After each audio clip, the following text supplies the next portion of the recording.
Et c'est dans ce logis étroit et lugubre qu'il entasse les nouvelles marchandises qui devraient, selon les messages publicitaires omniprésents, lui apporter le bonheur et la plénitude.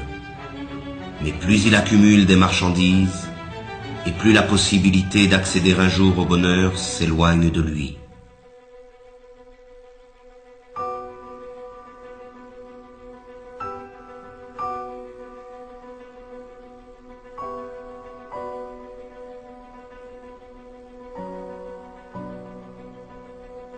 La marchandise, idéologique par essence, dépossède de son travail celui qui la produit et dépossède de sa vie celui qui la consomme.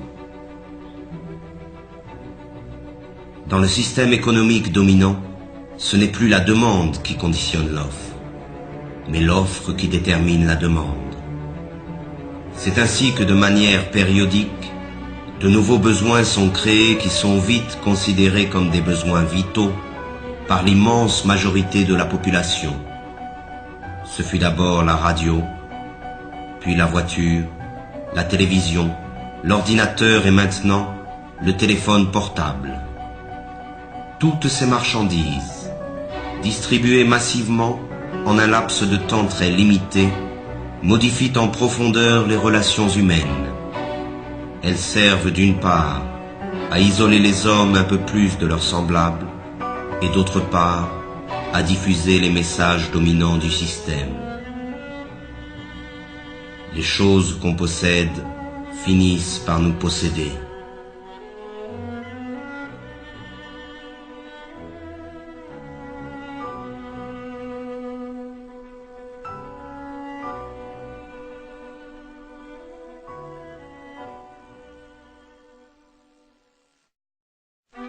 Mais c'est encore lorsqu'il s'alimente que l'esclave moderne illustre le mieux l'état de décrépitude dans lequel il se trouve.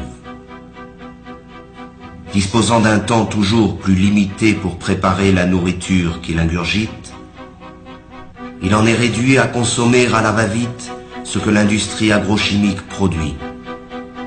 Il erre dans les supermarchés à la recherche des ersatz que la société de la fausse abondance consent à lui donner. Là encore, il n'a plus que l'illusion du choix. L'abondance des produits alimentaires ne dissimule que leur dégradation et leur falsification.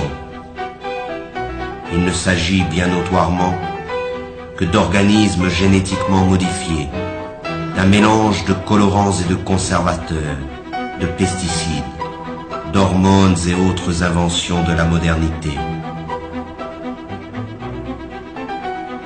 Le plaisir immédiat est la règle du mode d'alimentation dominant, de même qu'il est la règle de toutes les formes de consommation.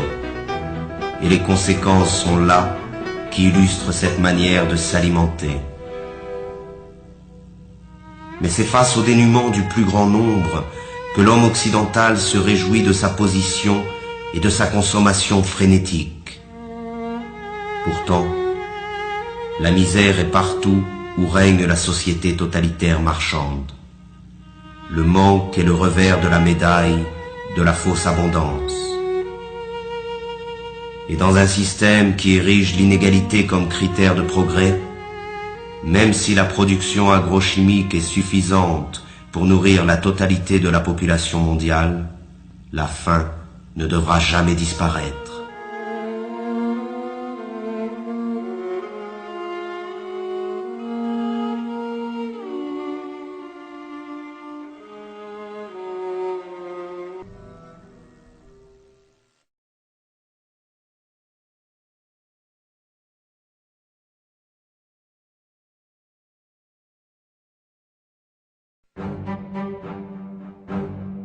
Mais pour rentrer dans la ronde de la consommation frénétique, il faut de l'argent. Et pour avoir de l'argent, il faut travailler, c'est-à-dire se vendre. Le système dominant a fait du travail sa principale valeur. Et les esclaves doivent travailler toujours plus pour payer à crédit leur vie misérable. Ils s'épuisent dans le travail, perdent la plus grande part de leur force vitale et subissent les pires humiliations. Ils passent toute leur vie à une activité fatigante et ennuyeuse pour le profit de quelques-uns. L'invention du chômage moderne est là pour les effrayer et les faire remercier sans cesse le pouvoir de se montrer généreux avec eux. Que pourraient-ils bien faire sans cette torture qu'est le travail? Et ce sont ces activités aliénantes que l'on présente comme une libération. Quelle déchéance et quelle misère!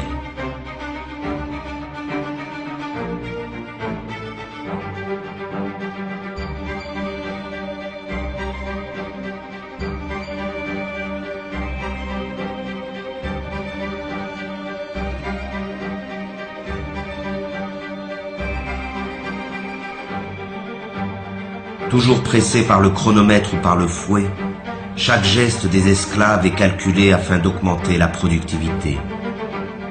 L'organisation scientifique du travail constitue l'essence même de la dépossession des travailleurs, à la fois du fruit de leur travail, mais aussi du temps qu'ils passent à la production automatique des marchandises ou des services. Le rôle du travailleur se confond avec celui d'une machine dans les usines, avec celui d'un ordinateur dans les bureaux.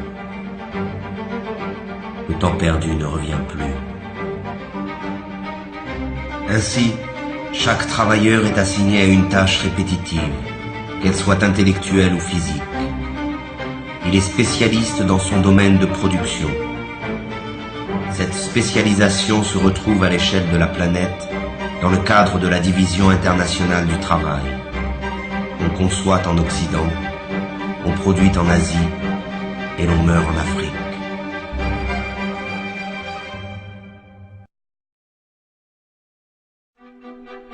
L'esclave moderne aurait pu se contenter de sa servitude au travail. Mais à mesure que le système de production colonise tous les secteurs de la vie, le dominé perd son temps dans les loisirs, les divertissements et les vacances organisées.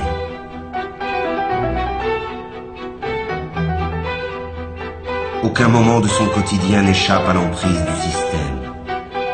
Chaque instant de sa vie a été envahi. C'est un esclave à temps plein.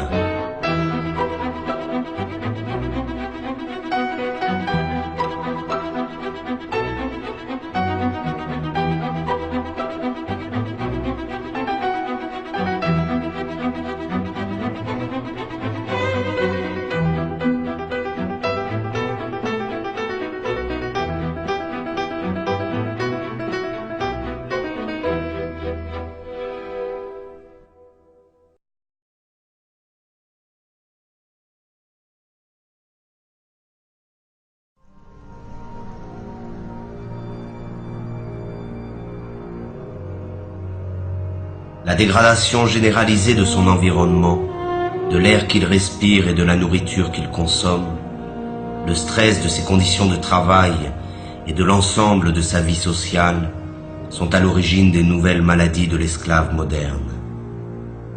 Il est malade de sa condition servile et aucune médecine ne pourra jamais remédier à ce mal. Seule la libération la plus complète de la condition dans laquelle il se trouve enfermé peut permettre à l'esclave moderne de se libérer de ses souffrances.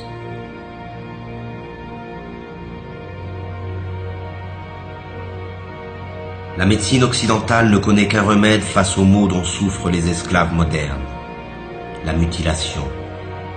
C'est à base de chirurgie, d'antibiotiques ou de chimiothérapie que l'on traite les patients de la médecine marchande. On s'attaque aux conséquences du mal sans jamais en chercher la cause. Cela se comprend autant que cela s'explique. Cette recherche nous conduirait inévitablement vers une condamnation sans appel de l'organisation sociale dans son ensemble. De même qu'il a transformé tous les détails de notre monde en simples marchandises, le système présent a fait de notre corps une marchandise, un objet d'étude et d'expérience livré aux apprentis sorciers de la médecine marchande et de la biologie moléculaire. Et les maîtres du monde sont déjà prêts à breveter le vivant. Le séquençage complet de l'ADN du génome humain est le point de départ d'une nouvelle stratégie mise en place par le pouvoir. Le décodage génétique n'a d'autre but que d'amplifier considérablement les formes de domination et de contrôle. Notre corps, lui aussi, après tant d'autres choses, nous a échappé.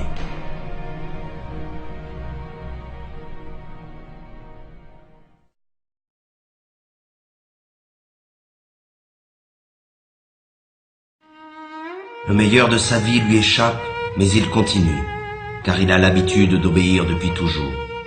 L'obéissance est devenue sa seconde nature.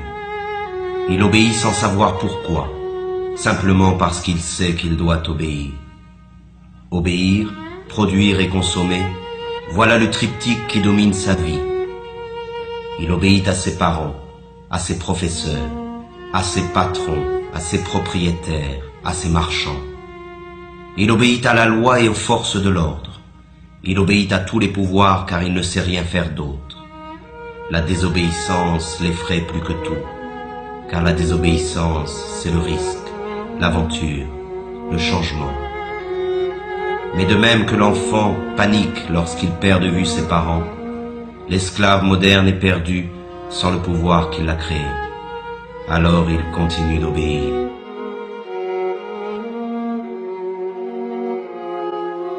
C'est la peur qui a fait de nous des esclaves et qui nous maintient dans cette condition. C'est la peur qui a fait de nous des esclaves et qui nous maintient dans cette condition. C'est la peur qui a fait de nous des esclaves et qui nous maintient dans cette condition.